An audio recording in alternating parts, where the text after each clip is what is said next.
chapter number 94 verse number 5 فَإِنَّ مَعَ الْعُسْرِ يُسْرًا ہر مشکل کے بعد آسانی ہے۔ اللہ سبحانہ و تعالی ہم کو اس آیات میں بتا رہے ہیں ہمارے سامنے جو مشکل آ کر کھڑی ہے وہ ہے کورونا وائرس اور اس کے ساتھ ساتھ جو ہے لاک ڈاؤن۔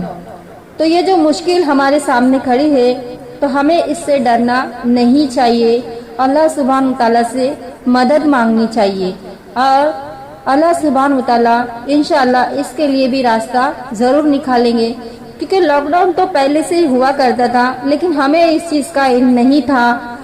جیسے لاک ڈاؤن ہوا تھا ایک چھوٹے سے بچے یوسف علیہ السلام کی زندگی میں بھی کیسے ان کو ان کے بھائیوں نے کنویں کے اندر چھوڑ دیا تھا اور وہ کتنے دنوں تک اس کنویں میں رہے۔ ہم اور آپ اچھے سے جانتے ہیں کنویں کے اندر کیسی کیسی مخلوق ہوتی ہے، سانپ ہے، بچھو ہے۔ تو دیکھیں کس طریقہ کا ان کے اندر خوف ہوگا، لیکن ایسے حالات میں بھی انہوں نے اللہ کو یاد کیا اور اس کے ساتھ ساتھ ایک ایسی شدت والی تکلیف جو تھی اس کا بھی ان کو سامنا کرنا پڑا، وہ تھی بھوک۔ تو دیکھیں کس طریقے سے ان کو بھوک لگی ہوں گی اور لگتی بھی تھی، وہ ان کے بھائیوں کو آواز بھی دیتے تھے کنویں میں سے کہ مجھے کھانا دو۔ تو اس طریقے سے وہ اس تکلیف میں تھے، لیکن ابھی تو الحمدللہ ہمارے سامنے ایسی کوئی تکلیف ہے نہیں، بس ہم لوگ جو ہے کھا پی سکتے ہیں، تھوڑا بہت کچھ ادھر ادھر ٹہل سکتے ہیں اپنے گھر میں، الحمدللہ اسی میں ہمارا دل نہیں لگ رہا، یہ بہت افسوس کی بات ہے۔ تو دیکھیں کس طریقے سے ان کی زندگی میں بھی لاک ڈاؤن ہوا تھا، ان کو تو کوئی بھی سپورٹ نہیں تھا۔ آج الحمدللہ ہم کو بہت سپورٹ ہے، ہم اللہ کا احسان ہے، ہم کھانا کھا رہے ہیں، سب کچھ کر رہے ہیں، اپنوں کو اپنے نظر سے دیکھ رہے ہیں، لیکن ان کے ساتھ یہ والا معاملہ نہیں تھا۔ وہ سب سے دور تھے اور ایک کنویں کے اندر بیٹھے تھے اور اللہ تعالیٰ سے مدد مانگ رہے تھے۔ تو یہ ان کی زندگی بھی ہمارے لیے بہت بڑا لیسن ہے کہ کس طریقے سے ان کی زندگی میں لاک ڈاؤن ہوا تھا۔ تو ڈرے نہیں، اللہ سے امید رکھے، اللہ سبحانہ تعالیٰ سے دعا کرے کہ اللہ سبحانہ تعالیٰ اس مشکل کے بعد میں آسانی کریں گے اور انشاءاللہ ضرور کریں گے۔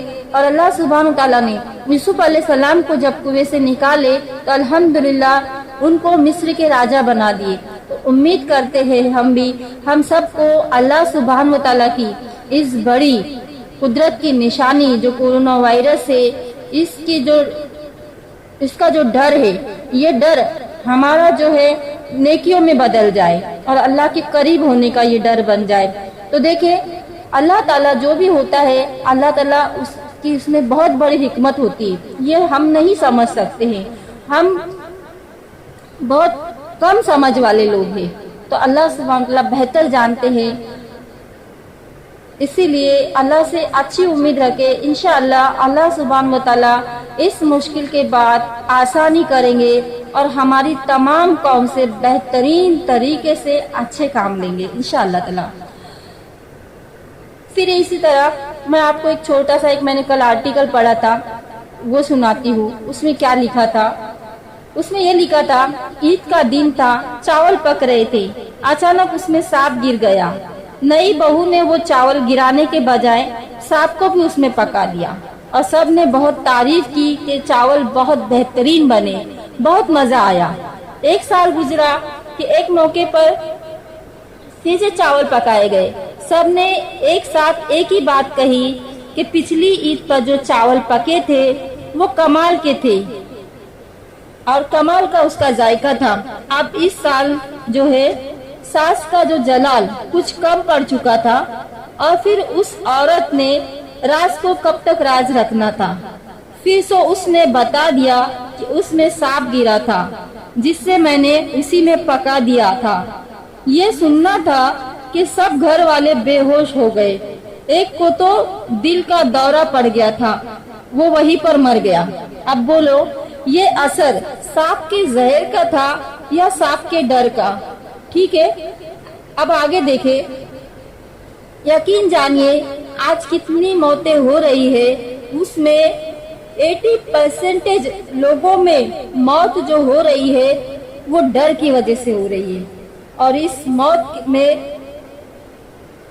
ہر وہ شخص برابر کا شریک ہے جو خوف اور افواہیں پھیلا رہا ہے.